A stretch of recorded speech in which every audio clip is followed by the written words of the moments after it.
I opened the door just enough for her to see me, arms crossed, stone cold. Her voice cracked before she could even say my name. Dad?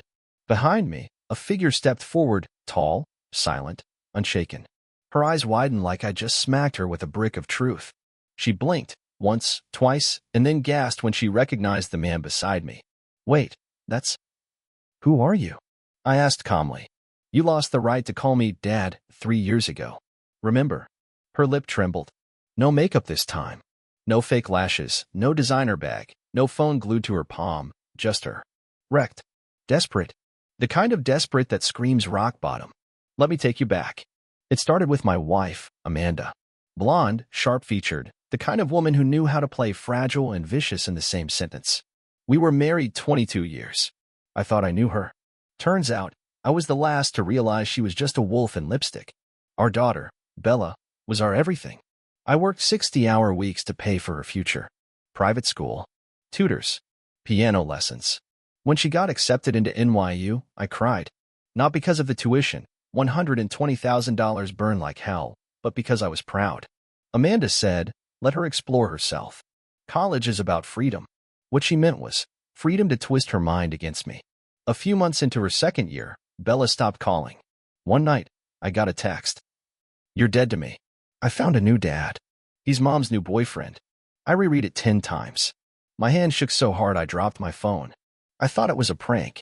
Until I opened Facebook and saw the name change, Bella Thompson, to Bella Price. Price. Alan Price. The greasy, smug bastard Amanda swore was just a family friend. The one who used to come over when I was on business trips. I remember him drinking my beer, watching my TV, flashing his perfect teeth like a goddamn cartoon villain. I confronted Amanda that night. She didn't deny it. You're boring, Nate, she said, flipping her hair like this was a soap opera. You're always tired, always stressed. Alan makes me feel alive. I asked her, and what about Bella? You poisoned her too. Amanda shrugged. She's smart. She saw through you before I did. That's when I stopped being her husband and became a ghost in my own house. She took everything, Bella, the house, even our dog.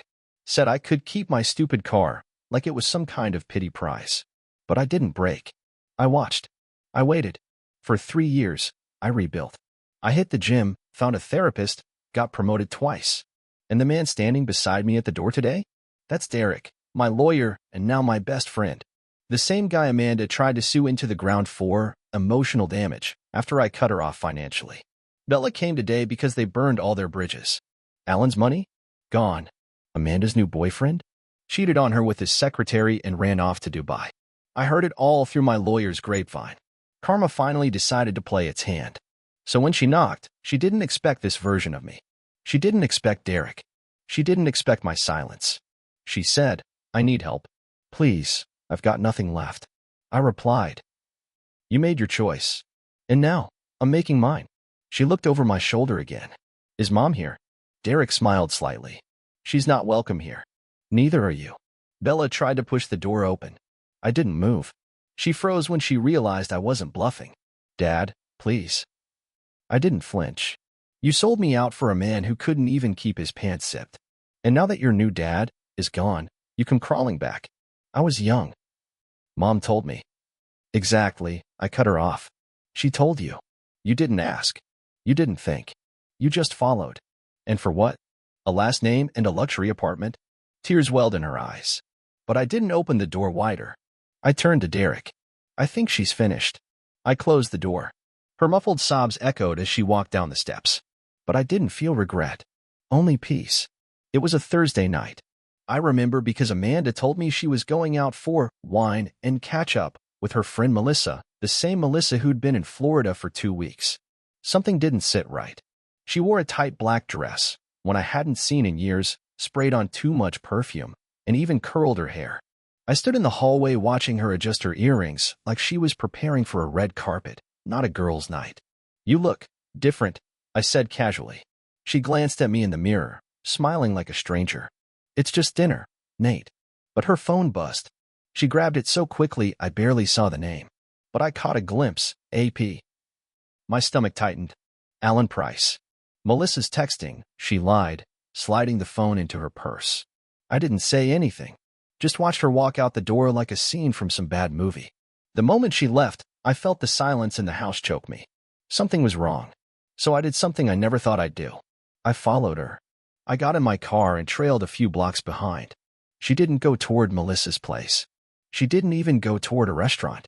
She drove straight to the Prescott, a boutique hotel in the city. Expensive. Discreet. I parked across the street and watched her enter through the side entrance. 10 minutes later, Alan walked in. I wanted to scream. I wanted to smash through the glass and drag her out. But I didn't. I just sat there, my hands gripping the steering wheel until my knuckles went white. I stayed for an hour. Long enough to see the lights go on in room 204. That night broke me in ways I can't explain. When she got home hours later, her hair was messy and she reeked of hotel soap and guilt. She kissed me on the cheek like nothing had happened. I didn't sleep.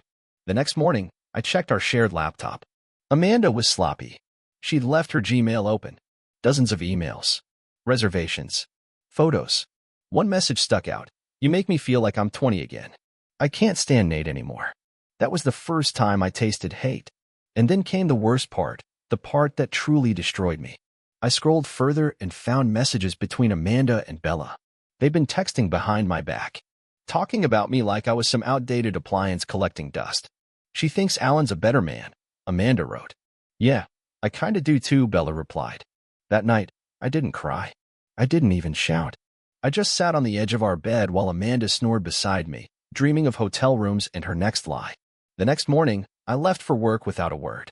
But my mind was already spinning. I started collecting evidence. Photos, emails, call logs, everything I needed. I didn't confront her yet. I wanted to be sure. I wanted the full picture. Over the next few weeks, I played the role of the clueless husband. I kissed her goodbye, brought her coffee, smiled at dinner. All the while, I documented every move. And then, the final nail. A receipt from a jewelry store. A bracelet. Not for me. The note read, to Amanda. Because you're finally mine. Alan Price. That night, I slept on the couch not because we fought, but because I couldn't stand being in the same bed with a woman who let another man mark her with gifts while I was paying for her damn lifestyle. And I knew then. It wasn't just betrayal. It was war. It was a Saturday afternoon when I finally decided to do it. Amanda was lounging in the backyard, sunbathing like she didn't have a single secret in the world. Sunglasses on, drink in hand, humming to some old 90s pop song. I watched her through the kitchen window, boiling inside. I had everything. Screenshots. Printouts. GPS logs. Photos. And the emails, my God, the emails. I even had a photo of her and Alan holding hands in the lobby of the Prescott like they were some fairy tale couple. I walked outside, folder in hand, and sat across from her. She didn't even look up. What's up, babe? You look serious. I laid the folder on the table between us. Open it, I said. Amanda sighed, finally sitting up, annoyed that I interrupted her tanning session. She flipped it open lazily, probably expecting some bills or documents. Then she froze. One page, then another, then another. Her eyes scanned the photos, the messages, the receipts. When she got to the one with the hotel room charges, her lips parted slightly. Her fingers stopped flipping. Finally, she spoke. You went through my stuff? That was it. That was her reaction. I leaned forward. That's what you have to say? After everything I just showed you? She took off her sunglasses and smiled. A slow, venomous smile that chilled me. Well, guess the game's over. She said it like we were playing poker and I had just called her bluff. I blinked. Are you even sorry? Amanda laughed. Actually laughed. Nate, I haven't been sorry for years. You've been so dull, so predictable. I needed something real. Real. I echoed, stunned. Cheating behind my back for months is real? She leaned forward, her voice low and cruel. Alan makes me feel things you haven't in a decade. He actually touches me, talks to me, doesn't come home smelling like spreadsheets and failure. The words sliced deep, and she knew it. She stood up, not a single trace of guilt on her face. You want a confession? Fine. I've been with Alan. In hotel rooms, in our bed, even in your precious car once. You think you're this noble provider, but you've been a walking paycheck with no passion. I stood too. And Bella? You dragged her into this. Amanda shrugged. She's not a child anymore. She gets it. She sees who the real man is. I stared at her, feeling like the ground had vanished under my feet. You're twisted, I said quietly. I gave you everything. Amanda stepped closer, almost taunting. And I took everything. And you didn't even notice. That's the saddest part. The rage in me was volcanic, but I didn't shout. I didn't throw anything. I just nodded. Good, I said. Now I know exactly who you are. She chuckled again. Took you long enough. I turned and walked inside, slamming the door behind me. For a minute, I stood in the hallway, breathing like I'd just run a marathon. But something in me clicked. The pain, the shock, it all solidified into something else. Clarity. This wasn't my wife anymore. This was a stranger. A user. A master manipulator who'd played her role so well, I never saw the strings until she yanked them hard enough to strangle me. That night, I packed a bag and left. I didn't tell her where I was going. I didn't need to. I went to stay with my buddy Derek, the same man who would later become my lawyer. He opened the door and took one look at my face. She finally showed her true colors, didn't she? He said. I nodded. She laughed. I whispered. She actually laughed. He handed me a beer. No more words needed. I didn't cry when Amanda confessed. I didn't cry when she mocked me or when I left the house that night. But the moment I realized I had truly lost Bella, that's when the dam broke. It was a week after I moved in with Derek. I sat on the edge of the guest bed, staring at my phone. I had sent 3 messages to Bella. Can we talk? I'm still your father. I love you. No response. I opened her Instagram. New photo. Her and Alan, side by side, holding coffee cups. The caption, grateful for real family. I felt like someone had driven a nail through my chest. She blocked me the next day. Blocked me. Her father. After I paid for her education, sat through her endless violin recitals, stayed up when she had fevers, and spent nights filling out financial aid paperwork just to make sure she never had to worry about a single bill. I texted Amanda. Me. She blocked me. What the hell did you tell her? Amanda. I didn't tell her anything she didn't already see. I stared at those words for hours. Bella was the only thing I had left. The one good part of that cursed marriage. And Amanda poisoned even that. I started spiraling. Sleepless nights. Eating takeout straight from the container. I'd find myself walking aimlessly through Derek's house at 3 a.m. like a ghost trying to remember who he used to be. One night, I walked into the living room, sat in the dark, and scrolled back through old photos. Bella on my shoulders at the beach. Bella holding her first bike. Bella holding my hand at her high school graduation. And now? Now she had Alan. The man who stole my wife and my daughter. The man who used to laugh at my jokes, eat my food, nod at me like a friend while screwing my life behind my back. I started replaying conversations. Had Amanda planned this years ago? Did Bella ever really love me? Was I really just a placeholder until someone more exciting came along? I couldn't get answers. Just silence. That's what hurt the most, not the betrayal, not the lies, but the echo of a daughter who once called me daddy and now pretended I never existed. Derek tried to help. He took me to the gym, got me into therapy, took me out for drinks even when I didn't want to go. But no one could patch that hole. I remember telling my therapist, I feel like a father who died, but no one buried him. She looked at me and said, then maybe it's time you start living again. For yourself. That stuck with me. So, I started changing. Slowly. I stopped checking Bella's socials. I went back to work. I started eating real food. Took morning walks. Went to the gym with Derek every other day. And I started planning. I wasn't going to be the broken man they left behind. I was going to be the man they underestimated. They stole from me. So, I was going to take something back. My pride, my peace, and in time, my revenge. Not the kind with blood or fists. The kind that stings deeper. The kind that knocks on your door 3 years later and says, who are you? Because that's what this became, a slow burn. 3 years. 3 long, cold, calculated years. And I waited. While they laughed. While they spent. While they burned every bridge they had. Until finally, the day came. The knock on the door. The daughter who said I was dead to her, standing outside. Eyes puffy, voice shaking. Dad, I need help. And the look in her eyes when she saw the man standing behind me? That was worth every single sleepless night. Rebuilding isn't glorious.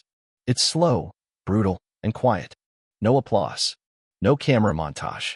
Just you, alone with the wreckage. After Amanda and Bella were out of my life, I realized I had to rebuild not just what I lost, but who I was. The first 6 months were hell. I'd stare at the mirror, wondering if I'd ever feel like a man again. Amanda's words haunted me. You're predictable. You're boring. Alan makes me feel alive. I carried that poison like it was tattooed on my bones. But I didn't let it define me. I started showing up early to work. Not because I had to, because I wanted to. I took on new projects, led presentations, even negotiated a deal with a client I once thought was out of my league. By the end of the year, I was promoted to regional director. A fancy title, a bigger salary, and more power than I'd ever had before. The same office Amanda said I'd never reach. That was phase 1. Phase 2? My body. I was never out of shape, but I'd let myself slide, fast food dinners, beer after work, no time for the gym. But that changed. I trained with Derek. He wasn't just a lawyer, he used to box in college. The man hit like a truck and coached like a drill sergeant. Day by day, I saw changes. Not just in my body and my posture. My energy. The way I carried myself. Women started noticing. For the first time in years, I was getting second glances. One even left her number on my coffee cup. I didn't call. Not because I wasn't interested, because I had a mission. While Amanda and Alan lived off the money they squeezed out of the divorce, I invested. Stocks. Real estate. Quiet place. I didn't flaunt anything. I just waited. Then one day, I heard Alan's company filed for bankruptcy. Amanda posted a photo on Facebook of her dream vacation tagged at a 5-star resort in Tulum. 3 days later, she posted a blurry photo of homemade tacos and wrote, "Trying new things at home." Translation? She was broke. They sold her Audi. Alan's boat? Gone. Bella? She stopped posting altogether. I kept watching. Patient. Focused. Until Derek called me one evening and said she filed a motion to unseal the divorce agreement. She wants alimony. I laughed so hard I almost choked. You serious? She's desperate, he said. And reckless. But it gets better. Alan's being investigated for tax fraud. It was all unraveling. I had won, and they didn't even know it yet. But I wasn't finished. Because they didn't just steal money. They stole my name. Bella still carried Price. She flaunted it like a badge of loyalty. So I did something I never thought I'd do. I reached out to my old college roommate, now a private investigator in Boston. Told him everything. Gave him names, dates, emails. Within a week, I had everything I needed. Bella had dropped out of grad school. Amanda had maxed out her credit cards. Alan was under investigation. And me? I bought a new house. Bigger, classier, with a private gate and a doorbell camera that saved the footage of everything. So when that knock came, I was ready. She was crying before she even said a word. 3 years too late. But she didn't know the full weight of what she'd done, not yet. That part was coming next. Because revenge isn't loud. It's quiet, precise, and it always shows up right when you least expect it. I knew she'd come back eventually. They always do. What I didn't expect was how pathetic it would be. The knock on the door came around 8 p.m. It was raining. Figures, betrayal loves drama. I opened the door slow, just enough for her to see my face. Bella, worn down, soaked to the bone. Her once perfect curls now limp, her eyeliner smudged. She looked 20 pounds lighter, and not in the healthy way. Dad, she whispered, voice trembling. Please. I didn't know where else to go. Behind me, Derek stood tall, arms crossed. He'd moved in temporarily while waiting for his condo to be finished, but his presence now? Perfect timing. Bella blinked, her eyes moving past me, and when she saw Derek, her face turned to panic. What's he doing here? I ignored the question. You lost the right to call me Dad. Please, I messed up, she stammered, eyes begging, lips quivering. I didn't know the truth. Mom, she told me things. About you. About the marriage. About everything. I stepped forward, still calm. And you believed her. Without a single question. I was a stupid kid, she cried. I thought Alan was better. He was giving Mom everything. He said you were selfish, controlling, boring. He said you treated Mom like a burden. He also said he never wanted kids. And yet there you were, calling him Dad, while blocking the man who raised you. I replied coldly. Her face dropped. Tears welled up. I'm sorry. I really am. I wanted to scream. To shout all the things I'd held in for 3 damn years. But I didn't. I let silence crush her. She looked over at Derek. Please, tell him I've changed. I don't want money. I just want to come home. He raised an eyebrow. Home? This was never your home. You made that clear. She stepped toward me, hands shaking. Alan left. He ran off with some yoga instructor. Mom's a mess. She drinks all day. We lost the apartment. I've been sleeping in my car. The part of me that used to love her wanted to pull her into a hug, to protect her like I did when she had nightmares at 5 years old. But that part of me died when she typed, "You're dead to me." "You made your choice," I said, voice hard. 3 years ago. You picked a man who barely knew your middle name over the one who paid for your tuition, wiped your tears, and sacrificed everything. Bella wiped her face with her sleeve. "I didn't mean it. You changed your last name. Blocked me. Told me you found a new father. That doesn't sound like a mistake. That sounds like a decision. I was manipulated. So was I. For 22 years. She collapsed to her knees on the porch. "Please, just let me in for tonight." Behind me, Derek didn't say a word. He didn't need to. I looked her in the eyes, and what I said next wasn't for revenge. It was the truth. "I don't know who you are anymore." She sobbed. Loud, guttural. The kind of crying that shakes your ribs. But I didn't flinch. I didn't move. "Go to your real father," I added. "See if he'll open a door." I closed mine. And for the first time in 3 years, I felt peace. The storm outside raged on, but inside? Silence. The good kind. Bella's visit was just the beginning. A storm doesn't come alone.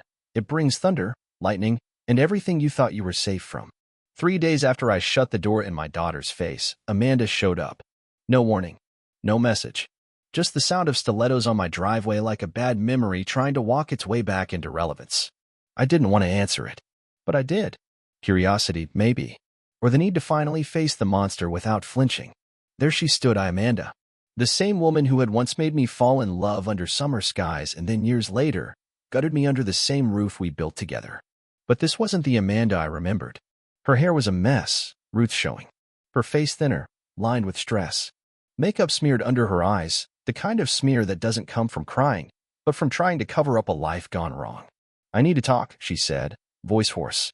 I stepped out, closed the door behind me. "You've got 1 minute." She took a deep breath. "Alan's gone." "Good." She blinked, surprised at my flat response. "He emptied our accounts. Took everything. Even pawned the bracelet he gave me." I smirked. "He gave you that with my money." Her mouth opened, closed. For once, Amanda didn't have a comeback. "Bella told me she came here. That you shut her out." "Damn right I did." She stepped closer, her voice suddenly trembling. "We were wrong, Nate. Both of us. But her especially. She didn't understand. You made sure she didn't." Amanda ran a hand through her hair. "Look, I'm not here to fight. I'm out of options." "There's always an option," I said. "You chose yours 3 years ago. Can I come inside?" That made me laugh, loud and bitter. "What? Sit down and have tea. Reminisce about how you destroyed my life and called it freedom." Her eyes darted away, ashamed or pretending to be. She looked back. "I came to give you something. Something I should have said a long time ago." I folded my arms. "I'm listening." She hesitated. "Alan didn't just cheat me. He used Bella. He got her to sign on to loans in her name. Credit cards. Promised they'd build a business together. He drained her future for some pyramid scheme that blew up in his face." I didn't respond. "She's ruined, Nate," Amanda continued. "No money, bad credit, student loans that doubled. And she's pregnant." I felt the punch of that word like a train to the chest. I stepped back. Amanda kept talking. "She doesn't know who the father is. Alan left before she could even tell him." Silence. Then she added, almost whispering, "She needs her real father." I looked at her dead in the eye. She had him. And she buried him when she typed that message. Amanda's lip quivered. "I know I don't deserve anything. I just thought, maybe you'd want to know." I let the silence hang, thick between us. "Finally," I said, "tell her I said congratulations. And that I wish her the best." Amanda looked stunned. "That's it. That's mercy," I replied. "Because the man I used to be would have let you in. But this man knows better." She turned to leave, heels clicking like a defeated queen stripped of her throne. And I watched her walk away without an ounce of regret. She had come to reclaim something: comfort, pity, even power. But all I gave her was truth. Cold. Final. Because sometimes, the best revenge is no revenge at all. Just being the man they never thought you'd become.